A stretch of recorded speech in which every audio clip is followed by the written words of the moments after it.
we've got 2 more sessions of the May class to go, and then I have the June class to go. So those of you who fancy yourselves doing the June class, by all means, register. Ishaka, thank you very much. So let me focus on lesson number 2. So lesson number 1 is be careful of distance. Distances bring issues. We've seen 2 examples of distance. Distance where there is physical distance. When she was in Nigeria, he had gone to Nigeria, came to the States, extended periods of time. When people have time on their own with other people, unnecessarily long lengths of time with other people, when the other person is not there, you form associations with people. And yes, if you have infirmities in your mind, you will find yourself going in particular ways that you regret later. The second episode is actually within the marriage. Sounds like last year. This guy is married but is able to go to Brazil for extended periods of time unaccounted. And whilst he was in Brazil, he could do whatever he had in mind to do if what is being said is to go by. Again, for me as a person, the lessons I would draw is be careful of distance. Oh, listen, Cecilia, Istanbul, right now. Benedicta, how are you doing? The second lesson that I wanted to draw. So the first one is be careful of distance, for sure. The second lesson was about cheating. When somebody cheats, the relationship is finished, whether you accept it or not. It is. Most of us like to hang on to a finished relationship, and it becomes a rod for your back from that point. Victor, I'm telling you, I am just of the mentality of what needs to be done must be done, and you mitigate the circumstances to make it as easy on yourself as you can. But yeah, Stephanie, once somebody steps outside the relationship, let me repeat it louder, the relationship is finished. The organic, authentic, real commitment to the relationship is finished. You can be stubborn and attempt to hang on. And I know some people who are able to hang on till the very end, but you must have some serious endurance to do this. All you are actually doing is hanging on. Ask anybody who's tried that thing, and they will tell you that hanging on is a test of your character. People become bitter because they are trying to hang on to a dead horse. A dead horse is heavy. Hanging on to a dead horse is difficult. Ask anybody whose partner has betrayed them in this way, who have tried to hang on, and ask them, every little thing the person does, you get angry. Every little thing, you get angry. Every little thing this person does, you want to distance yourself. You have no loyalty to this person because they've shown you no loyalty. And I don't care what the other women will come here and scream, we go to church. They are not better than me. The churchgoers struggle as much as I do. The mosque visitors also struggle. Those of you who are atheists, you struggle.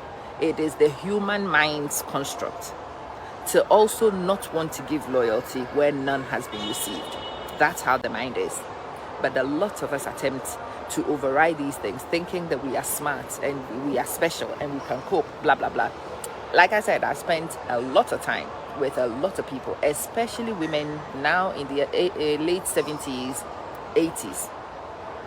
And after spending time with these women, discussing this candidly, I changed my mind 100%. So if you ask me right now, when somebody has actually betrayed you, don't stay. Walk off. They don't deserve your loyalty. And you also don't deserve this punishment. Walk off.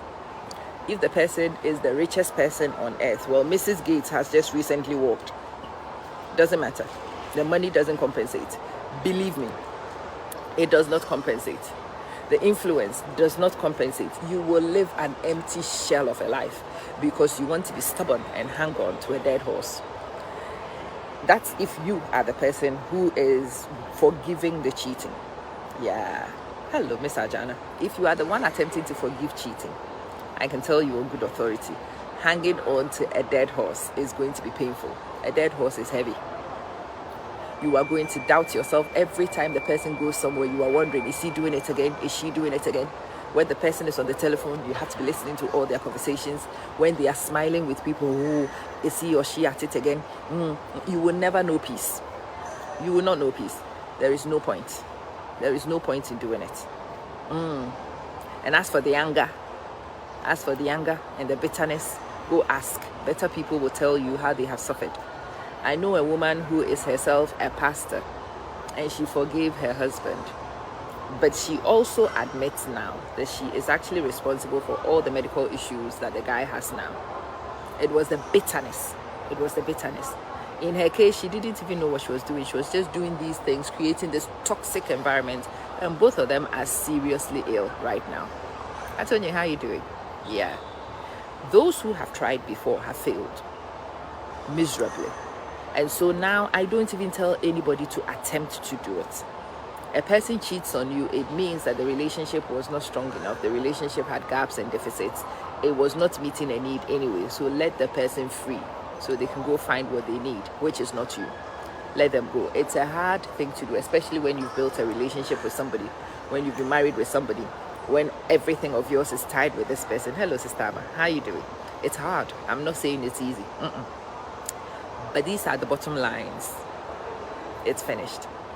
Feel free to hang on to your dead horse if you want, but I just want to get this right there. That's for the person trying to forgive. Let's go to the other side. Nobody walks off scot-free. Nobody. You who has cheated, you who has offended, you are in bigger trouble. Believe me, you are in bigger trouble. See, this other person is going to attempt to hang on to you as a dead horse. They are going to struggle like hell. And every time they struggle, they will lash back at you. Every time they struggle, they will lash back at you. They will make you feel guilty.